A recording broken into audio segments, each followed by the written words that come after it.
Hi everyone and welcome. I have to say I'm really excited as it is the very first time I will be cooking from somebody else's fridge. Robert. Robert lives in Florida and he has sent me some pictures with the content of what is in his fridge.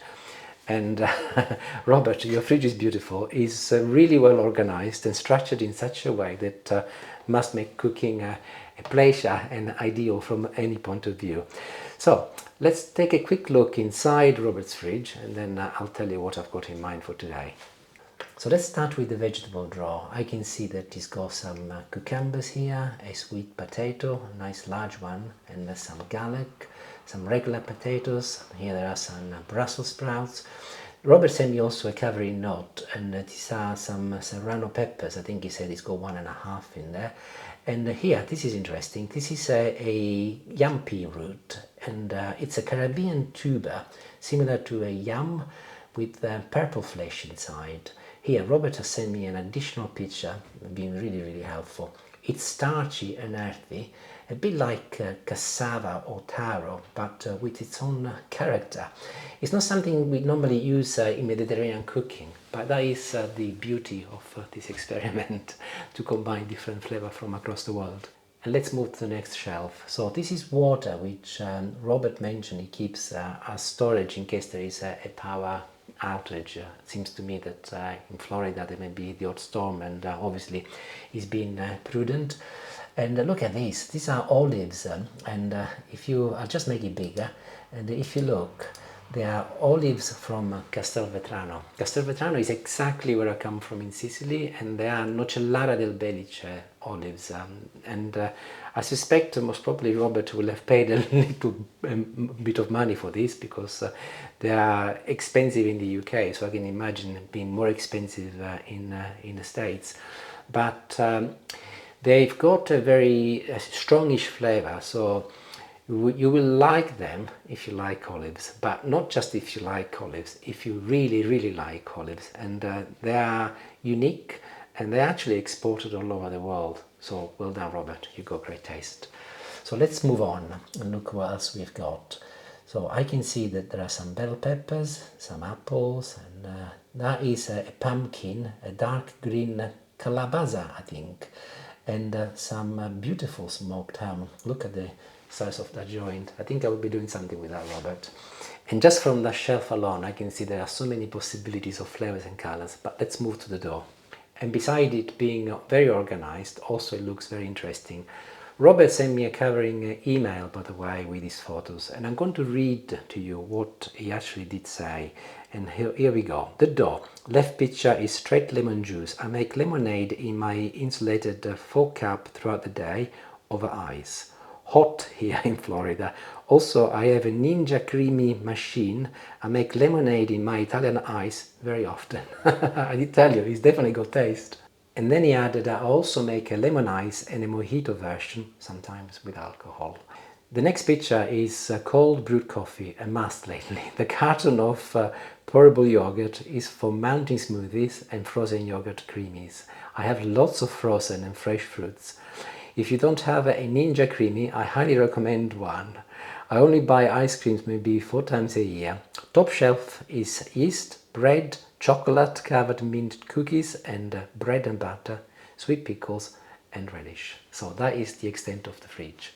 Although he did also add that in the back of the fridge, not necessarily visible in the pictures, it's also got some other perishable food and some grana padano. I think Robert is being very kind to me, and it strikes to me that from the interactions I have with him and the comments that he leaves on the channel, he's an incredibly kind person. So thank you, Robert, because you're making my job so much easier today. So I could actually go different ways. There are so many options. As an example, I could make a Mediterranean salad. I could use the cucumbers, the fresh lemon, and I could do some herbs, maybe add some of those tomatoes and maybe chopped onion and those olives from Castelvetrano as an option.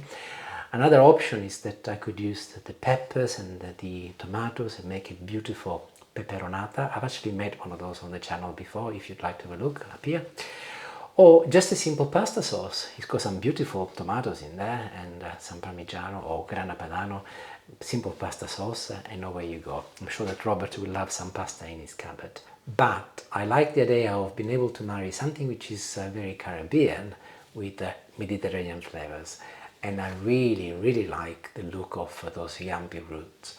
However, I was not able to find any. I visited 4 different supermarkets, and having done my own homework and research, the best I could come up was with some parsnip. They've got similar texture and a similar flavor from what I've read. So I will be using parsnips because I'm keen to do something which resembles the recipe I've got in mind. But if you got access to yampee root, please do use them. And if you do make this recipe, please let me know how you get on. So what would an Italian cook, Francesco, out of Robert's fridge? I've got in mind a 1 tray sort of meal and baked in the oven. So forgive me if I'm using parsnip instead of the yampee root, but I will be pairing it with some bell peppers, just like what Robert has got in his fridge, some regular potatoes over here, and I've also purchased some sweet potatoes over here, fresh lemon, like Robert's, and garlic. This is smoked ham, which I will be using. I'll go here some red onion. Robert mentioned that he's got some red onions at the back of his fridge. And here I've got a combination of fresh herbs such as basil and some tomatoes. These are from our garden. And oops, just like in Robert's picture. I'm not sure if they come from his garden. I suspect he might have purchased them, but they are tomatoes. So let's make a start. And as I'm cooking out of Robert's fridge, I'm going to make this recipe very simple and easy to cook.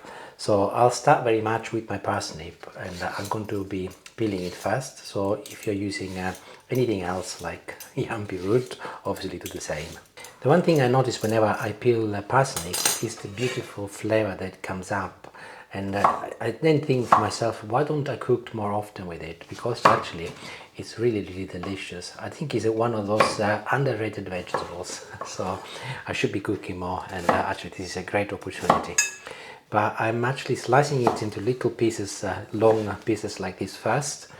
And I'll go along now and I'll cook the parsnip and the potatoes in very similar size. So I'm now chopping them in about 1 centimeter cube, something like this. I've got a little bowl over here and I'll start collecting my vegetables together. I will be listing the ingredients and quantities in the description as always for the recipe I'm cooking today. But I would recommend if you were to make more or less, depending on how many people you're cooking for, to keep it proportional. So what I mean by that is I am broadly cooking the same amount in weight. So I've got a couple of 100 grams of parsnip, and this is a couple of 100 grams of sweet potatoes, and I'll do exactly the same with my potatoes, which are over here. I'll go about 200 grams. So here I'll go 3 little potatoes straight from our garden, and I'll peel them and I'll chop them in exactly the same size as my parsnip and the sweet potatoes so that they all cook at the same time. And there we go, potatoes are done, and I'll move on to the peppers next. And I'll do what I normally do with peppers. I'll remove the white pith and all of the seeds from inside, just like this. And I'm gonna cut them in strips like this, but not too thin, as this will be cooking for about 40 minutes. And I want to make sure that at the end of the day, I find some peppers, so I'll keep them relatively large. And I'm gonna be using a large one and a little one. The little one is from our garden, by the way. You will not be surprised to learn that it smells considerably better than the red supermarket one, homegrown for you. I'm really glad that Robert has got an onion in his fridge, as this will really complement the baked vegetables absolutely beautifully. But like I've done with the rest, I'm leaving them relatively big. This is an entire head of garlic from Julie's vegetable patch. I've washed it and removed all of the unnecessary stuff, skin included. I'll throw it in. And I'm now moving on to my choice of herbs, and I'm assuming that most people will have some herbs of some kind, either fresh or dry. So I'm using today a combination of sage, fresh sage, which I've picked from the garden, and also some fresh rosemary. And unlike me, I'm adding it at the beginning today because I want some of the flavor to come out earlier on, and I will be adding some basil at the end once everything is cooked. You can substitute the herbs that I've got here with thyme or with oregano if you like, or mixture of everything, entirely up to you. But I'm just giving them an initial mix to see what it feels like, and it's beginning to look really nice. My joint of smoked ham is not as glamorous as what Robert has in his fridge, but I'm not going to be needing a lot, so this is perfectly okay, and I will not be using all of this. I'll need about a couple of 100 grams, so this is 750 grams. If I chop it over here, actually I want some of the fatty area, so if I go over here, I'll just remove that. And just like I've done with the potatoes and everything else, the aim is to make some cubes. So I'm going to be slightly more generous in terms of size, because this is likely to shrink more in the oven. So I'm making them anything between 1.5 to 2 centimeters big, something like this. So there you go, look. And the reason why I decided to pick the fattier side is because this obviously will release some beautiful flavor. So here are my vegetables back, and I can add everything together now.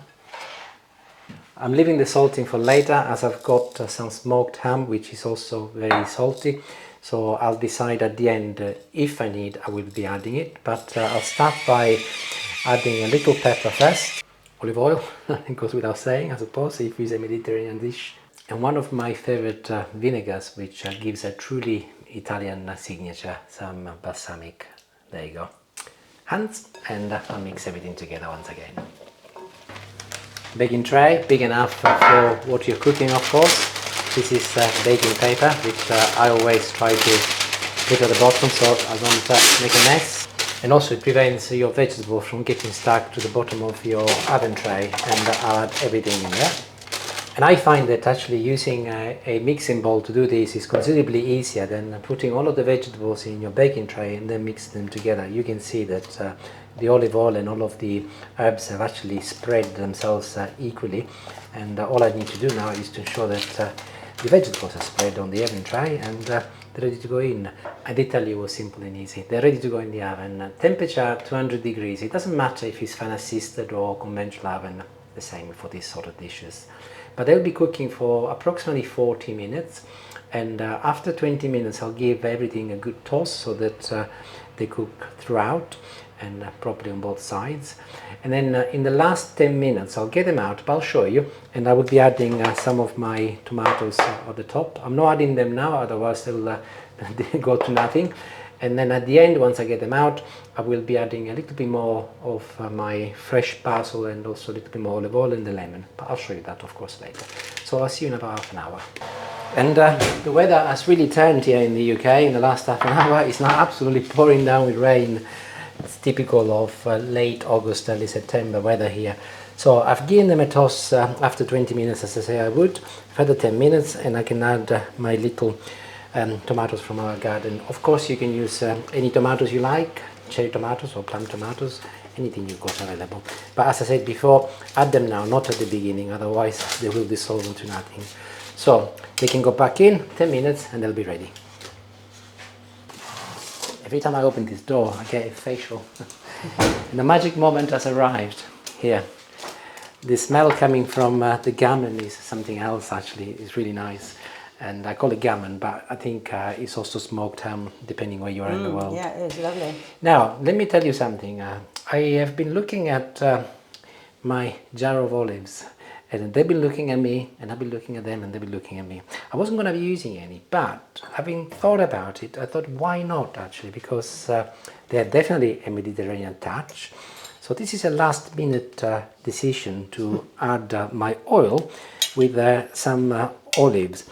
And I've purposely decided not to put them in earlier because they can be quite strong in terms of the flavor they release, and whereas at the moment everything is really hot, and they will release some of the beautiful flavor as they are here with lots of herbs, and like this they will not be overpowering the dish, and there'll be an additional Mediterranean flavor. So olives if you like, and let's be honest, Robert has got olives in his fridge. So next is going to be my lemon, and all you'll need here is just half a lemon, not more than half, otherwise again you will be overpowering the dish. And this is a beautiful lemon, and I'm just gonna go old school today. and just squeeze it on top, just like this. As I said, half a lemon is plenty. Wonderful, look at this. Parmesan or grana padano, mine is parmigiano, oops, Robert is go grana, they're very similar, so I'm not gonna go mad. I'm just making sure that I cover the surface of all of my vegetables, just like this, and that's plenty. And last but not least, loads of fresh basil. You can use parsley if you like, you can use anything you've got available, but if you use basil, you will definitely give this a true Mediterranean flavor, so I would recommend basil. There you go, look, lots of them. And I did say that I wasn't going to be salting this, and I haven't salted it yet, but I want to see what it's like firstly, because the gammon will provide a good degree of salt. And the cheese come to that. And the cheese, absolutely. So this is really nice. It smells is amazing. It's lovely, isn't it? And you can see what I mean with the, oops, where are you going? You can see what I mean with the tomatoes, look. Can you see they've retained the shape, but they're cooked and they're just doing the job that they should be doing. So I'll go and get a fork and we can try some. I'm looking for the parsnip actually first to see what this is like. Is that some of my parsnip? Yeah, a parsnip in there, a little onion. Oh, it's good. Oh, I just got the second wave of the parsnip. It's delicious. The next thing I want to try is the gammon. I want to try that on its own. And actually, I was right. No need to add any salt because the Parmesan cheese has salted everything beautifully, and no need. You want to try them? Yeah. Yeah. Have a piece of gammon. See what you think. And some parsnip also. Parsnip is the reconciliation with Caribbean food. Oh. Because you cannot find what Robert has in his fridge. It's good, isn't it? But lovely. Lovely. We will leave this to cool down slightly and we will eat it warm. I'll put it back in the oven actually, and I will leave it to cool down progressively. But you can also eat it when it's piping hot, because actually it's one of those dishes that you can, as long as you blow, you can definitely test it well. I'm very pleased, and I'm really glad that I've gone ahead with the mini series, because I would have never cooked anything like that if I didn't see Robert's picture. By the way, Julie is very impressed with your the neat and tidiness of your fridge also. Yes, Robert. very impressive. Very impressive. And I have to confess, Robert, I'm the same. When we go shopping, it is my job to put stuff away in the fridge. Yeah, I throw all the bags of fridgy stuff at him and then he likes to put it all away, yeah. Well, Julie has this habit of just leaving everything in the net and just throw it in, and it's one of those things. Make this and let me know how you get on, and obviously if you find the right ingredients, even better, and that'll be interesting to see what it's like and what you think. Arrivederci, grazie. Thank you, Robert. And if you want to send me a picture of your fridge, please do so. You can put it on my Facebook page. I'll put a little link in the comments in the description of this video, but also you can email it to me, francesco.elia@hotmail.co.uk, but I'll put a little link also in the description in the video and also text on this video. So arrivederci. Ciao ciao.